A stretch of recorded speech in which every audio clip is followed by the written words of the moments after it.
Hey, good morning, everybody. Mike Shea here at Transworld, and I've got Nick Gipson with me.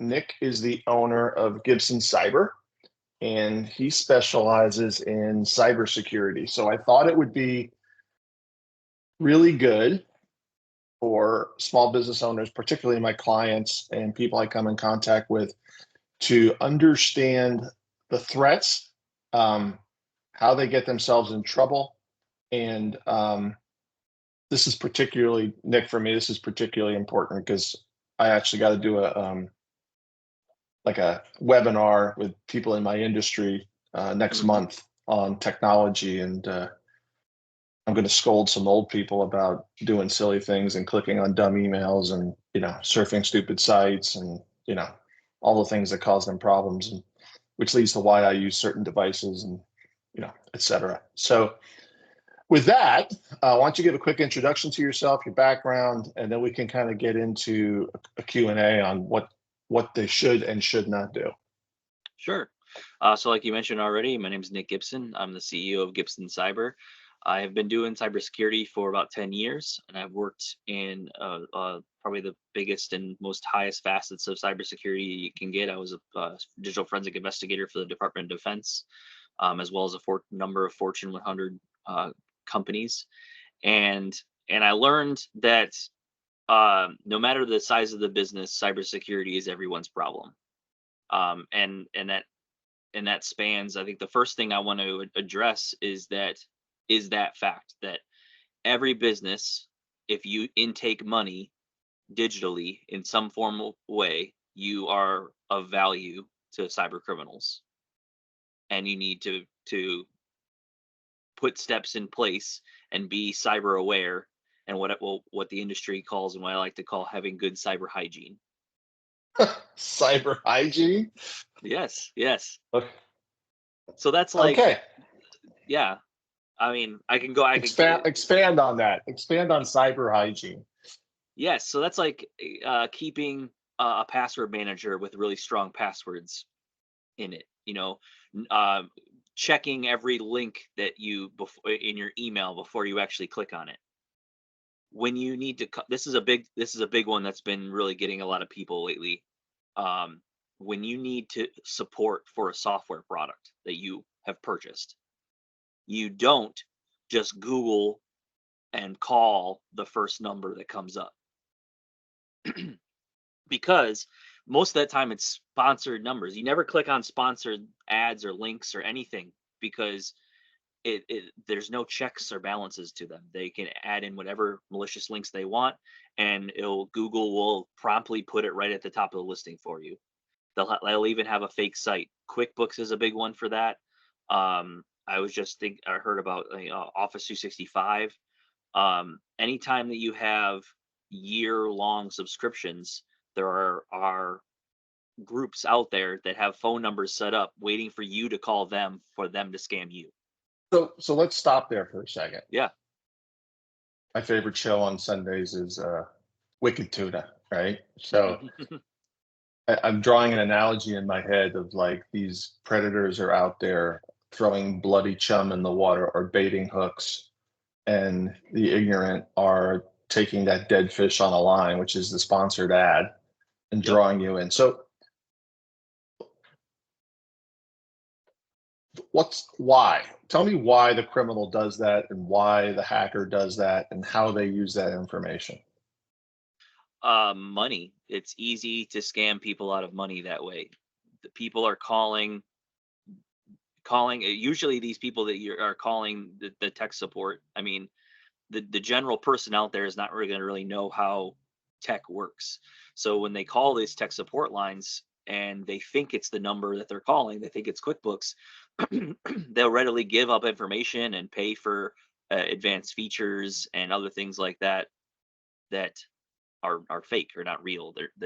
And then you call the real company and they have no knowledge or record of that you've ever called them. Right? Um, Even though And you then thought that, it looked like your website and it had a phone number, so I just called it. Well, yeah, that's a sponsored link or sponsored ad usually. right, and then they're embedding software and then that embedded software is crawling through to your banking information. So, Yes. I'm kind of 30 years past my military days, but we did take courses and didn't have to take action with regard to protecting information and securing information. And back then, most of it was hard copy. But as I'm thinking about what you do, right? So I'm looking at my iPhone, for example. I have credit cards and debit cards on my iPhone, only my debit cards. And the reason I only have debit cards on my bank account is I don't want them accessing my credit accounts and running off of limits. But when they embed those viruses or those software, how are they getting it? Like, paint me a picture, paint somebody who's watching this a picture of how much information they are pulling from a simple embed of a link or the clicking. Tell me how that virus moves. Well, first it will, after they've clicked the link, it will start a download in the background of your device without you knowing about it. It's called a silent download. So it'll start, and then once they have that, the attackers can have access to anything. For example, if they have access to your computer, any kind of process that's running, application, anytime you connect to the web, anytime any information you type, anytime you click, it's all being tracked and sent over to them to do whatever they want with. So they can infer, even on just one device, they can get a lot of information as well as infer a lot of information about other things to get even further. For example, if let's say that they're trying to get access to a certain application, maybe it is QuickBooks they're trying to get access to so they can get social security numbers or something like that, but they can't get access to QuickBooks. Well, they'll try to reset the QuickBooks password and use information they found other information they found on your device, maybe other passwords or information about you, to be able to break into that account. Oh, so that's interesting, since most people tend to use the same damn password. Yeah. For everything. Once they hack one password, they've got every password, and then the system just, I think of that. Was it Clear and Present Danger with Harrison Ford, where the guy's sitting at the keyboard trying different passwords, or type first name, last name, daughter's birthday, son's birthday, daughter's birthday, son's birthday, wife's anniversary. Then bingo, and he's in. Now that's completely automated, right? That's just a computer running at Mach 9, rolling through machinations of stuff. Well, you're freaking me out because I've got a lot of this. I mean, there are password lists that are freely available to use that have over 1 million passwords in them, and the machine will just try all those normal passwords. Password 1, blue, like love, all that sort of normal things that people would put in there are in that list and can be cracked within seconds. Within seconds. So if you think of QuickBooks, right?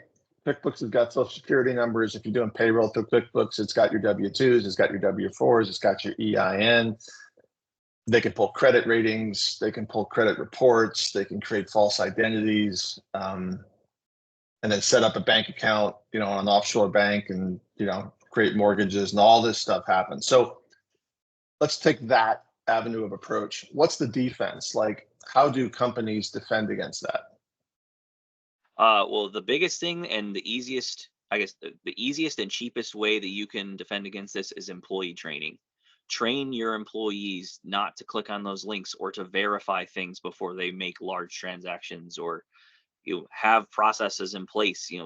That all comes at the cost of time, right?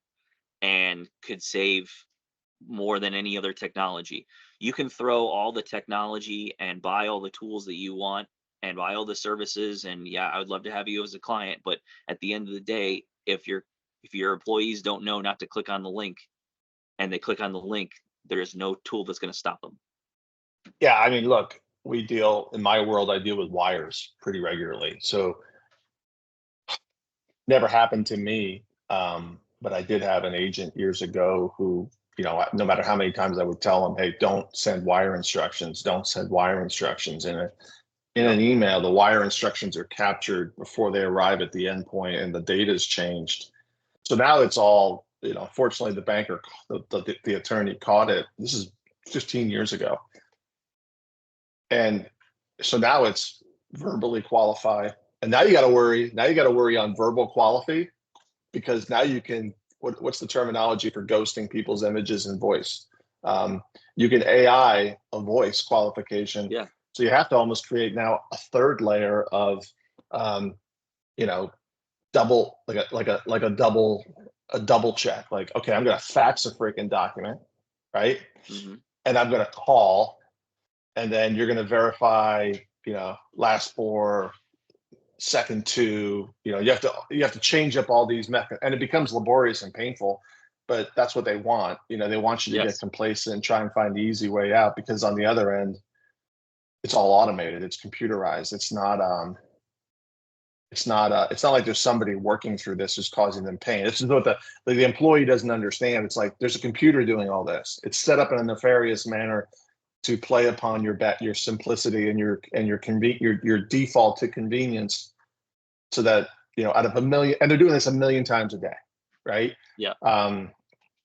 And they track banking information, and it's so they hack into me. They get into my CRM. I'm looking at it on the screen here. Just my account. There's 78,000 people in there. 78,000 emails, right? So they hit 78,000 emails. And then one person makes a mistake, right? They're into a banking account, right? And it's kind of like a virus. It's like the COVID of freaking IT. It's rolling through people just by the most innocent of actions or inactions. So employee training.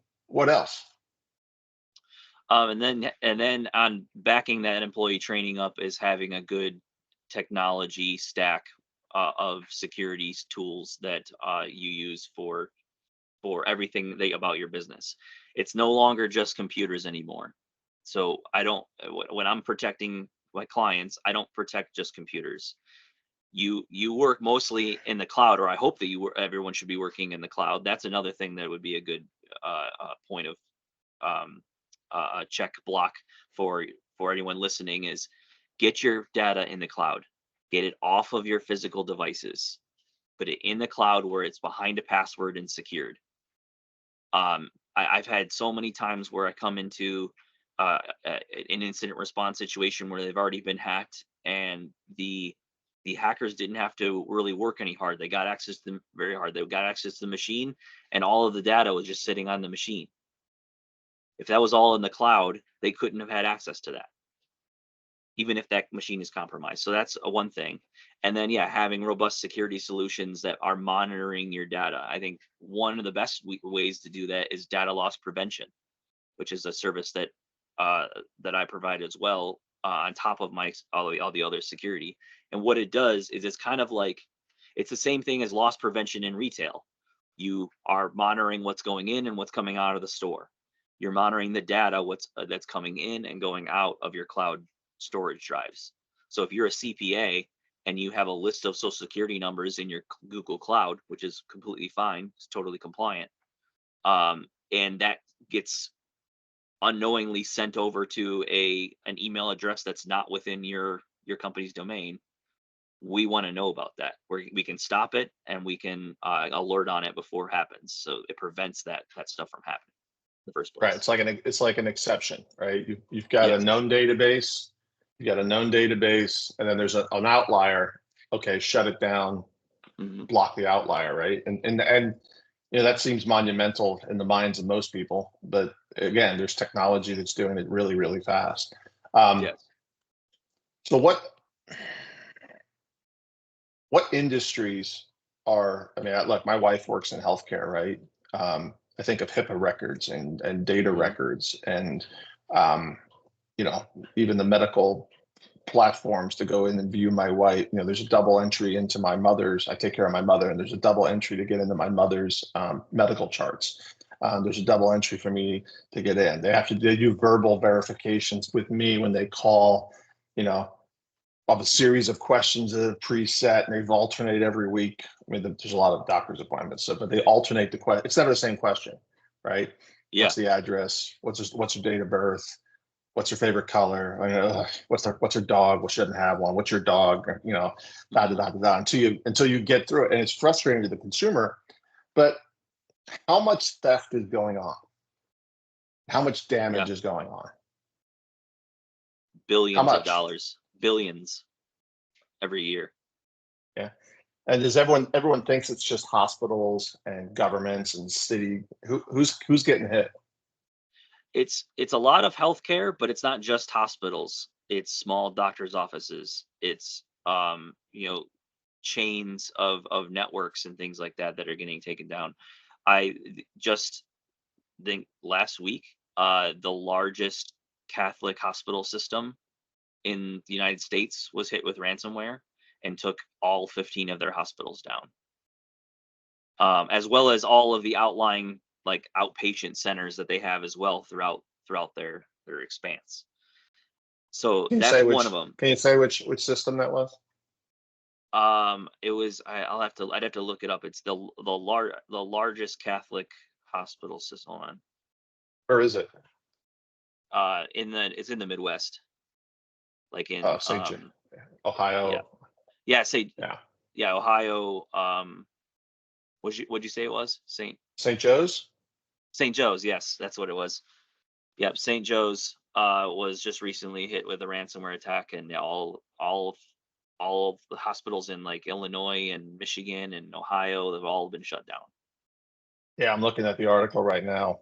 Nation's largest chain of hospitals disrupting operation. Ascension Health, right? Yes, Ascension Health.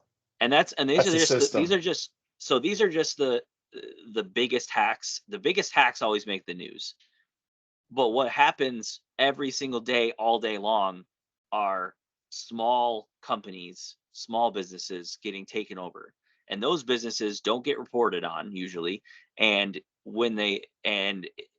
if they get attacked, they generally don't survive after that. Yeah. Very few do. And uh, and that's the biggest thing that I don't think a lot of tradition or regular people in the society realize of how prevalent cyber attacks are to small businesses. Oh God, it's an everyday event. Hmm. My bank, there are attempts on my bank account on a pretty regular basis. I get email links from. I mean, I looked at my iPad this morning and it gave me a report on how many of my passwords were compromised. Um, and I had to go in and change passwords. And then, I always get like a UPS alert, right? That's an indicator. I get one of those texts. It's like your package, Yep. right? And they want you to click a link. And I'm like, no, there's no package. But I'm aware. I'm generally aware that this is an indicator of something's gone wrong. And it couldn't have been anything I did. It could have been an email I sent to a customer. Like a lot of my sellers are in their 60s and 70s. They generally tend to be less astute with regard to technology. So when I'm sending stuff to them, sometimes they just click willy-nilly, and I'm having to walk them through things. And if they're that bad, that their behavior on the internet is pretty bad. It's not Yeah. it's not malicious. It's just they don't know what they're doing and they're clicking things. Like my mother. My mother's 90 years old. She's on Facebook, and I make it a practice every week to scan her friends. She's just hitting things. Mhm. Fortunately, we've kind of locked her down in a bubble, so there's no access to bank accounts. That's all pulled from it, which is a whole nother discussion about how that's like an emotional problem. It's like, why are you taking my control? I'm on because you're prone to being targeted. They know who you are. They know how old you are. They know your propensities.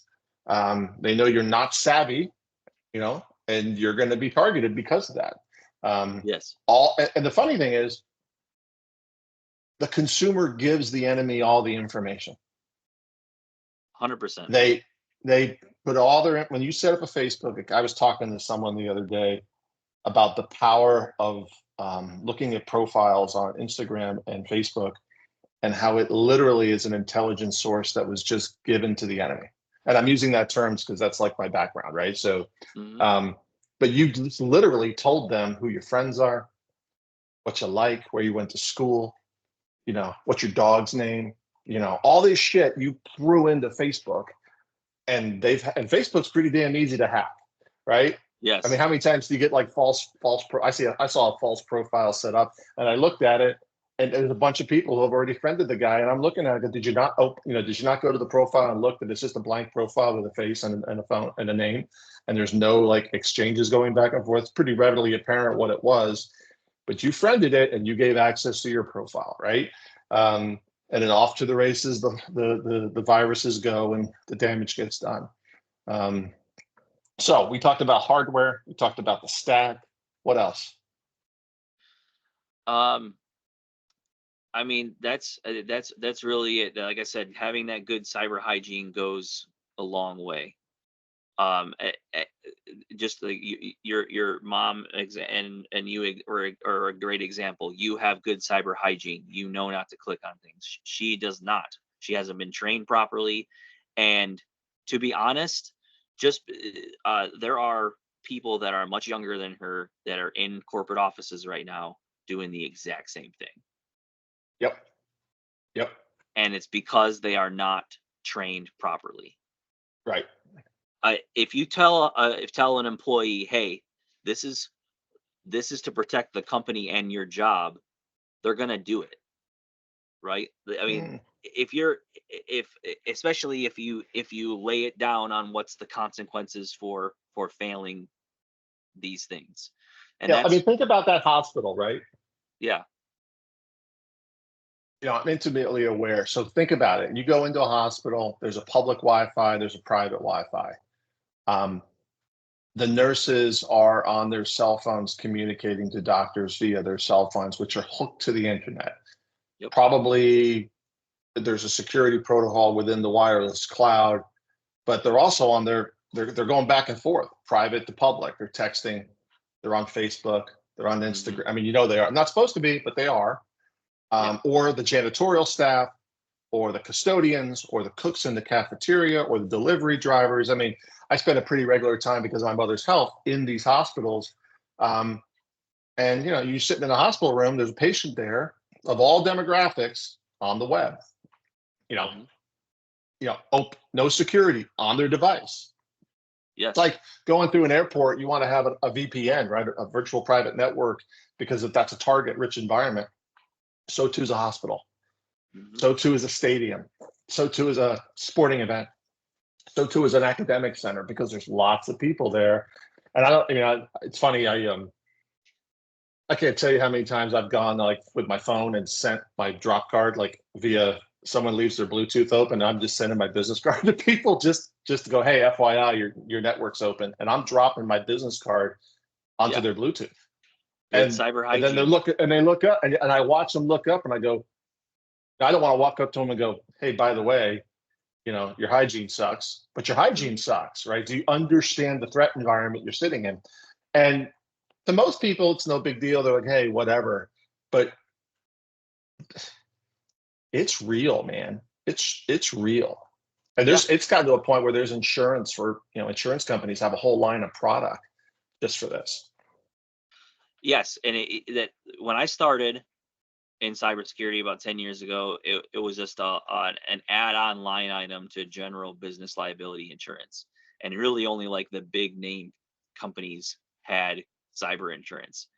And then everyone started getting ransomwared and getting $1 million going after $1 million policies and things like that. And that's when they started really going, okay, yeah, if you want a cyber policy, that's another thing. Like if you want a cyber policy, that's great, but you need to do the due diligence up front before they will even write the policy. Create that policy. And two, if they catch you in a cyber event not having done all those things, they're not going to pay out. Right. And so, that's exactly it. It's like, if you're a 15-year-old boy driving a red Corvette, you're high risk. So they're not going to write the policy. Yeah. And if he doesn't wear his seatbelt and gets into an accident, I mean, not on them. Right. Yeah. So I'm a small accounting firm. What are the 3 things I got to do to protect myself? People, technology, and policies. That's the 3 things. You need to train your staff. You need to have that tech stack that we talked about, that holistic coverage that covers all aspects of your digital business. And then you need to have policies in place for your staff members. I call it acceptable use policies that say this is what we're going to do, this is what we're not going to do on the network. And with those three things, that is a great inexpensive plan for small businesses to go forth with their cybersecurity. Cybersecurity is no longer free, by the way. Like, you have to, it is a have to be paid for services. Free cybersecurity is for home use nowadays. So if you're not paying for some sort of services to be able to monitor you by a reputable company, you're just, again, putting yourself vulnerable for attack. And even in those, like I say, in those cybersecurity policies, they've even stated it needs to be advanced malware detection services So software. so who's doing this, man? Who's doing it? Where are these people at that are doing the hacking? They're all over. Honestly, they're all over. There's groups that are in Russia, China, North Korea, the United States, Canada, Mexico, Venezuela. It's all over the place, and that's why there is no like one silver. There's no silver bullet anymore. You have to defend yourself against it. There's even a policy now called zero trust, which basically states that we're not going to inherently trust anything. So just because they are from this IP address is from the United States does not mean that we're going to trust it. Right. So, and that's what you should take into the business as well. Just because someone texts you that says that they're your CEO and they're running late for a meeting and you need to Bitcoin money. My CEO gets hammered constantly, and he has to send out like a WhatsApp message to the groups like, FYI, I'm not asking for money. Right. Yeah. I mean, I'm not locked up in a jail cell. All that nonsense. And it's not the boogeyman in Ukraine. I mean, they're there, right? Yeah. But the threat assessment runs the gamut of the world, and it's a bunch of I mean, I don't know where you sit on the Edward Snowdens, but it's the Snowdens of the world. It's some guy with a high school degree who's just a computer geek who needs to make a couple $100,000, and because of his knowledge, he can get that pretty damn quickly, and be gone and dusted when the money's transferred, and just out of people's ignorance. So, trust but verify, and understanding how they penetrate. It's kind of like when you deal with lawyers. I know these guys are going to see this and freak out, but the more barriers and the more hurdles, the more barriers, the more difficult you make it for them to hack you, the least likely they're going to, because there's easier targets, right? It's the weakest antelope at the watering well. I'm not going to chase the fast one. I'm going to chase the one that can't run, and I'm going to eat, and then I'll chase the next slowest one. So be on your mark and have your defense up. Hardware, software, education, awareness. And as tech advances, they got to change, right? Like, what was I listening to the other day? Deepfakes, right? Yeah. You used to have like a video conference to deepfake, but now you can literally deepfake a profile and an image, a face, and make it talk. And it's getting smarter and smarter and smarter. And okay, I mean, when this first started happening to us, I'm like, okay, we're going to go back to fax machines, right? Why do you have a fax machine? Because it's a landline, you can't hack it, right? And have a fax plus digital plus voice, right? All these different means of communication. Well, we were talking about the hospitals and nurses texting doctors and things. I honestly see that coming. But in the early 2000s, everyone had a work phone. You had a work phone and a personal phone, and I think that's just what we're gonna have to go back to, because this mixture of personal devices and work use and having work information on a personal device is just not working. You can't, you can, but there are companies that are trying out there now to go, oh, well, we're going to make you use your cell phone for work, But then if we get breached, we're allowed to take anything that you have on your cell phone. Yeah. I don't see that playing out well in court. Yeah. Right. Right. I see an employee suing and saying, no, I'm not going to give you my personal information. Right. And with that one thing, and probably a Supreme Court ruling, just like they've had to rule out the non-competes just recently, they're going to have to do that with personal cell phone usage at work. You cannot keep personal. There's going to have to be some sort of ruling on that, because every company just keeps getting burned and burned on it. It's just it's Well, it's a stupid look.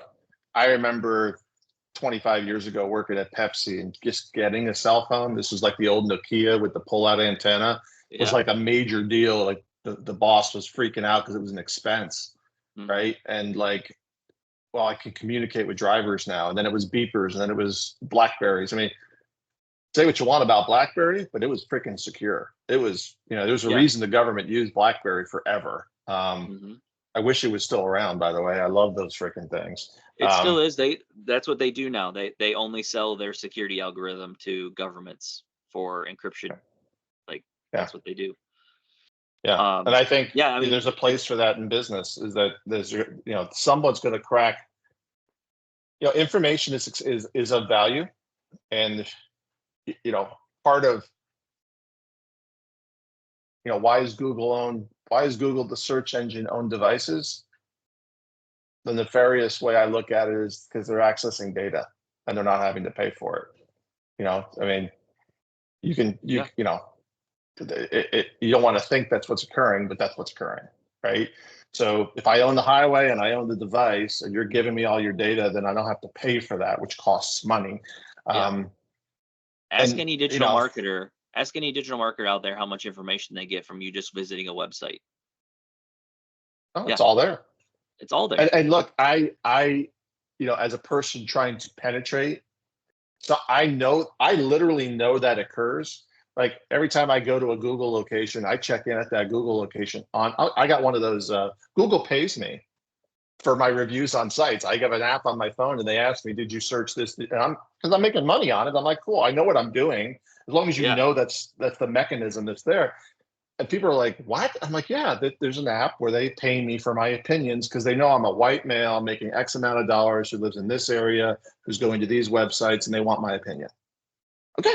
And then they're selling that to somebody else. And I'm okay being part of that food chain because I'm using it in my own way. I'm using their use of me. So now, to those of you who aren't aware, be careful, right? Because everything you're doing is tracked. And that's what cookies are, and the crawling and all the rest of it. But most people are pretty ignorant of the digital marketing component of it. So. Yes, and when I started learning about it, it was eye-opening. I'm like, this is. I mean, it could freak you out a little bit, right? The hackers take like a week to find this information. Yeah, white hat, right? And there's white hat and black hat, right? So there's like the good guys who know everything that the bad guys know, and that's kind of the Snowden thing, right? I mean, not going down the rabbit hole, but that guy saw that everything that, I have some old friends who ran NSA, who worked at NSA in command positions. And I was at a wedding with one of them, like, "So what do you think about Snowden?" He just wouldn't, he put his head down. He's like, "Well, there was a breach." And I'm like, "But how much are you looking at us? And you're not supposed to be looking at us." And they have these machines that are looking at us, right? That's the whole, Patriot Act. It's like, oh, now we can do things we weren't supposed to do, and the computer's doing it, and we store it, but we're not looking at it. We'll only look at it if we have to look at it. And I'm like, okay. And everyone's like, I have friends who like literally won't use a phone because they don't want to be tracked. I'm like, yeah, all right, but the economy is based on it, right?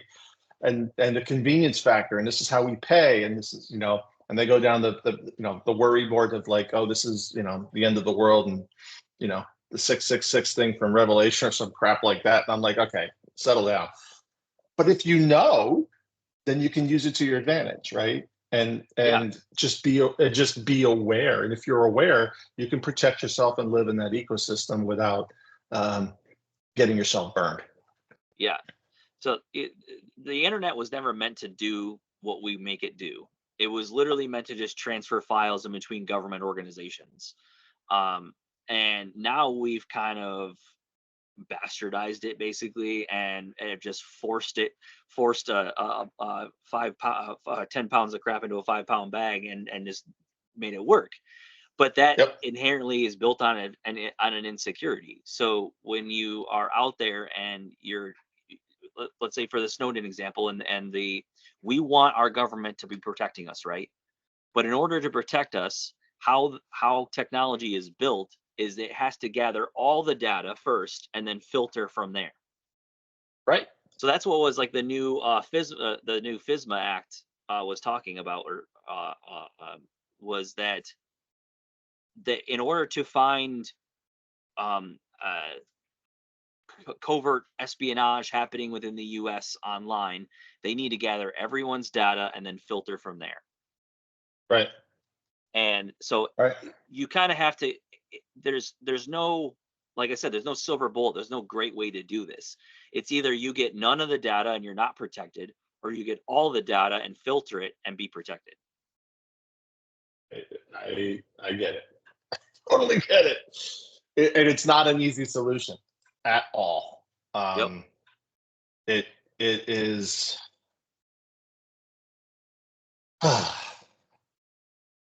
Yeah, hard No, to I hard to kind of. totally get you. It's a hard one. Like it goes against a lot of what the U.S. was founded on, and especially the First Amendment, like freedom of speech and privacy and all this other stuff. And it is just to give all Americans data over to the government is just very un-American.